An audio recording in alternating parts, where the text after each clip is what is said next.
So, hi everyone, welcome back. Today I'm thrilled to share with you. I have Dr. Dan Burows from the Master Hypnotist Society, actually the president of your organization that I am a member of, a trainer with. And we're here to share some topics that are relevant and important to us. And so, without speaking anymore, here's Dr. Daniel Burows. Oh, So, welcome. well, thank you. Thanks very much for having me. Okay.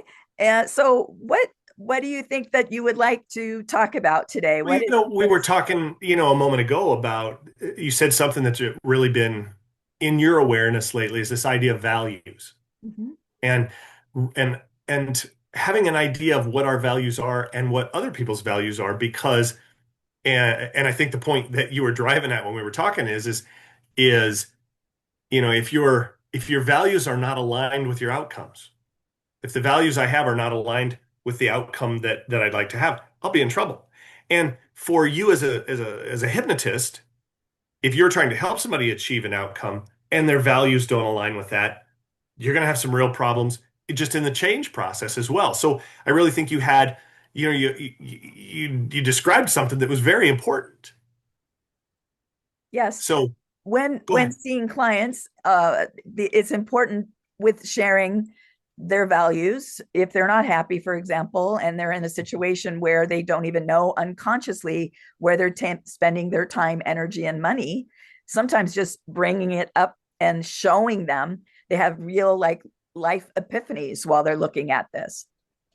And that was important what you said because I think the whole value idea can get a bit abstract. But one of the things we talk about in the Master Hypnotist Society, we're talking, largely this is coming from the work of well, largely this is coming from the work of Scott McFall, is this idea of, okay, what's a value from a kind of a reality-based perspective. And one of the ways we deal with that at MHS is it's anything you will trade time, attention, effort, awareness, or money for.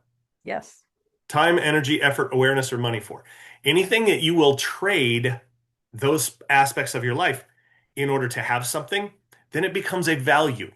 Mhm. Now, and of course, there's different levels of all that. Some values there we have a hierarchy, some are more important than others. But if you're thinking about that, if you're out there listening to this, you're like, okay, what values do I hold? All right, what are you willing to trade your time for?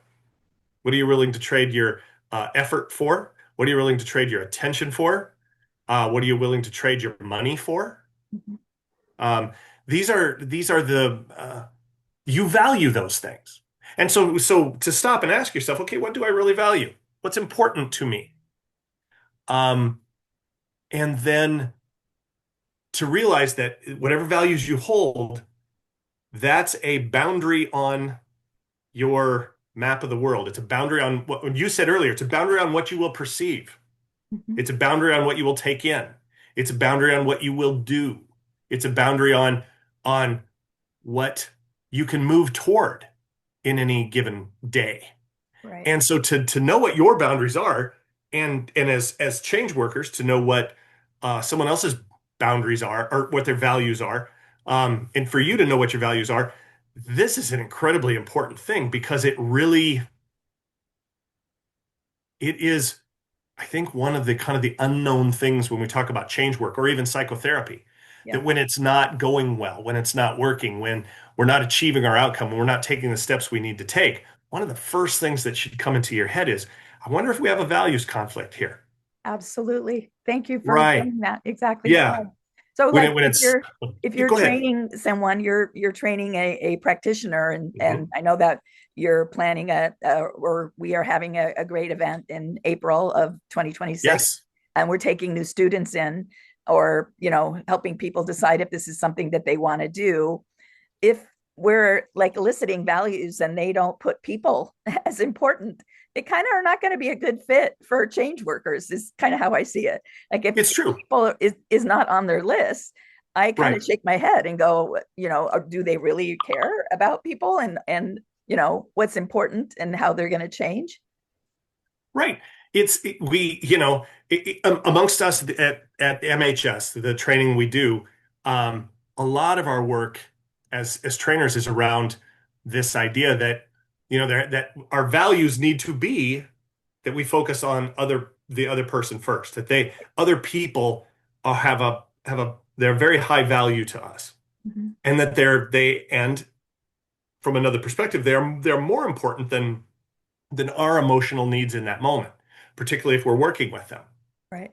Because I mean, go ahead, Carmen, go So ahead. I just had a question. Is there a way to change values? Like, is there actual Oh, technique? sure. I mean, there's from the perspective of hypnosis and NLP, there are many ways to, we'll say, change values, but more, I would say more along the lines of, it's not like, oh, your values are wrong and you need to, put those down and pick up another set. But our work is really to help people mature Mhm. into a set of values that allows them to be a good helper of other people. Because our values, what's important to us in any given moment, can make our helping of other people problematic. So a case that we just talked about a moment ago, if my value is of making sure that I'm okay or I feel safe Mhm. or I need to know that I'm a good person, Mhm. if I need to have that before anything else, well, then that tells you how the therapy, the hypnosis, whatever you're doing is going to go. Right.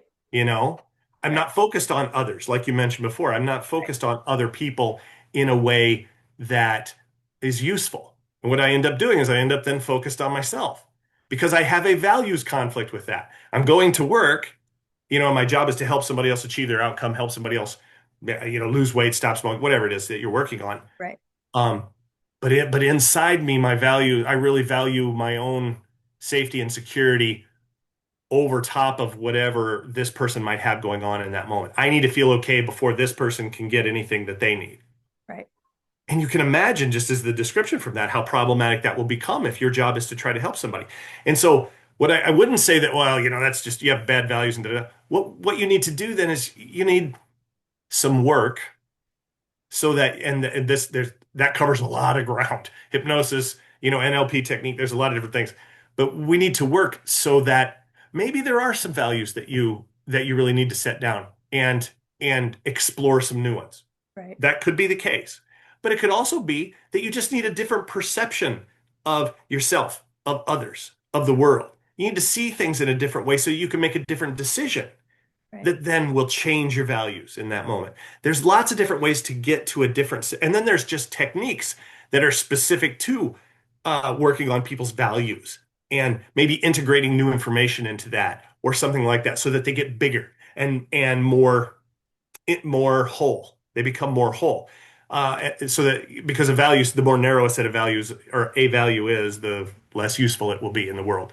So there's lots of different ways to do that, lots of different things to work on. And from the MHS perspective, we talk about that from the viewpoint of maturity, Right. where our job is to become more mature so that our values are more useful in the world. Because I Yeah. don't know about good or bad per Yeah. se, No, but I do know useful that or things can be useful or unuseful depending on what your outcome is that you're trying to achieve. And so absolutely. what we want is we want values that are useful for whatever it is that either you trying to your outcome or your client's outcome, and to make sure that values are useful to that outcome. And they might have to be changed or tweaked or grown or matured or all kinds of different things. And then our job as change workers, as hypnotists, is to help them um, make those changes, make those choices, see this differently, so that they can go ahead and easily and effortlessly and happily achieve whatever it is they want to achieve. Yeah. Conscious awareness is the other thing that's surfacing on my mind right now as Mhm. I'm hearing you say all that. And sometimes I'm surprised at people that are completely unaware of what their values are at all. The first time I worked with someone on this level, they came to me because they were very successful in, I think they were classified as a cinematographer, like a grip person doing film, Yeah. and they were having struggles with financial. So I said, okay, let's write down, your values. And Mhm. it was a really, Like, yeah, yeah. it was really funny. Believe it or not, on the list of 10 things, money was not on the list. Right. And so the minute that we brought it to her awareness and did some tweaking, with Mhm. NLP, she came Mhm. back and said, guess what? I got, X amount of money just came in. And so it was Right. like, And again, just for the people listening, you're remembering that it's not about anything being right or wrong necessarily. right, It's just sometimes our values don't line up with whatever our outcome might be, whatever we want to do with our life, whatever kind of a goal we have. And as silly as that sounds, it happens to us all the time. It Right. happens to us all the time. The example I gave earlier of needing to get your own needs met before you can focus on someone else, Hmm. that that when I first came to MHS, when I first started to work with Scott, that was me. My values were wonky Right. because of some stuff I was carrying, I because think of all our past values were experiences. wonky before we started working with him, but Right. still work That in progress. and But and I had to, I had to do a substantial amount of work mhm, so that I could sit down with other human beings and that what they needed was the most important thing that was happening in that moment. And and as I say that, it's kind of an embarrassing thing to admit, but there you are. I had to work on that. mhm, And you know what? I didn't know what my values were either. I didn't know that my values were lined up in a way where my emotional needs were more important than anybody else's. I had no idea. right. I had no idea until, as you said, all of a sudden you become aware of this. And part of our job as change workers and our work at the MHS and all the things we do is really to help people. Yeah, first you got to see it. Yeah. You got to become aware of it, Yeah. right? Yes. And that's a challenge in and of itself because as the saying we often use on each other, well, you can't read the label from inside the bottle. Right. And that's that idea that we do all need help. We do all need someone like yourself, a hypnotist, a change worker, an NLP practitioner, who will help you actually give you some feedback, have a useful way of seeing you and how you're functioning in a way to say, hey, you might want to consider this. Have you thought about this? Have you looked at this? Have you seen this? Do you understand that? Yeah. To conscious awareness, to just be able to see it. Then the second step is then you got to take responsibility for it. You got to own it in an emotionally valid way, Mhm. whatever that value is. Yep. Yeah. I had to say, yeah, listen, because when I first became aware of the fact that my I was the most important thing in my world. I was the most important value that I had. It took a while for me to see it, but wow, it took even longer for me to in a really honest, emotionally valid to own that and say, yeah, I do that. That is, and for me to be able to say that in the world. Right. And at that point, then I could go about the business of changing it. Right. But as you were saying, that conscious awareness, that is first. Then second is to actually be able to, oh yeah, that is what I do. That's me. I do that. That is how it works. And then at that point, that's when the work actually starts. And as you said, there's many ways to work with someone's values. Um, and from a technique perspective, but also the way we approach it at MHS is really a maturity model Mhm. where it's kind of growing up and realizing I had to realize that I can't go through my life as an adult being the most important thing in my world. Doesn't play. And Doesn't work. I'm Certainly if guessing my you job's to mentioned, help people. So, I'm guessing you mentioned that in your book, the maturity book. I'm so uh, sorry, I forgot the title. yes. So I wrote my initial book about kind of my time in MHS is called A Bigger Picture. You can find that on Amazon. Uh-huh. And I talk about it. I begin to talk about it in there. But if you go to the masterhypnotistsociety.com website, there's several books there from several different MHS trainers, and one of them is called Change and Maturity, and it's really where I tried to kind of help people be able to see this idea that Scott teaches about maturity and how to change these things and how, and everything we're talking about here. I didn't invent this stuff. Somebody gave this to me. Right. So, and yeah, and Change and Maturity is really the book where I try to kind of draw what we're talking about here into a much broader picture. So, Great. So I love this topic, and we could probably go on forever talking about, how it helps people. But is there sure. anything more that you would like to add that you want people to know about, with even what MHS does or the training Well, or just what's just important? just to round out what we were just talking about, you do have, for those of you who might be listening to this, you do have a set of values. If you're not aware of what you're, and not, I'm not talking about necessarily philosophical values, the things we normally talk about. I'm talking about practical values. And that's what we talked about earlier. Anything you'll trade your time, effort, awareness, and money. Time, effort, awareness, attention, and money for. Mhm. Those are what your values practically are. Mhm. Take a second and try to sort out what that is, what your values really are, not your sort of intellectual, philosophical values, but your practical ones that really impact how you move through the world every day that you're probably not aware of. And Yeah. that's the point you really came into this Yeah. with is It's this really I mind blowing once you do it. And it's fun once, also yeah, to observe even for self. Like if, yeah, yeah. but working with clients, it's just they Mhm. always have these epiphanies. Like I don't even Mhm. do half the things that I think are important.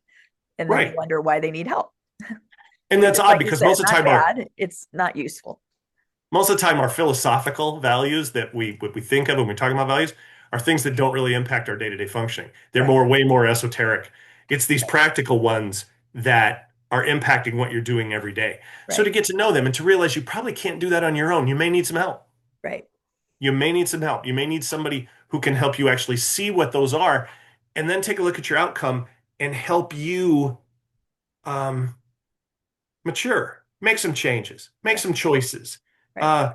uh, alter your perceptions of, so that you can then more easily and effortlessly move through and to whatever your outcome is.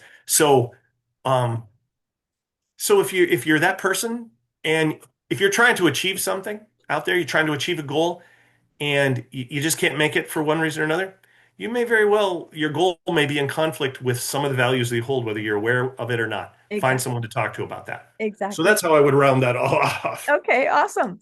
And the other thing I Um, would say about MHS then is we are having our summer training in Tampa, Florida, there you go. 24th to the 27th of April. And it's going to be myself and Scott McFall will be teaching. All of the MHS trainers are going to be there. And the thing you need to know about the MHS trainers is it is a group of people that probably has more uh, uh, time spent doing hypnosis, more expertise, more proof of effectiveness, um, more proof of everything than any other group you're ever going to bump into in your life. So if you're out there and you're a hypnotist, you're an NLP practitioner, maybe you're in training for that, maybe you're some other kind of change worker, and you're just looking to broaden your horizons a little bit. Um, anyway, massage therapy, I don't care what it is. What you want to do is you go to MHS, have a look at the information. If you have any questions, you can contact MHS directly through our website. We'd be happy to answer any questions. We would love to have you at our training in April. So go to masterhypnotistsociety.com and check it out and hope to see you there. Thank you so much. I appreciate your time and sharing the information. That was very valuable and always exciting to talk about these concepts.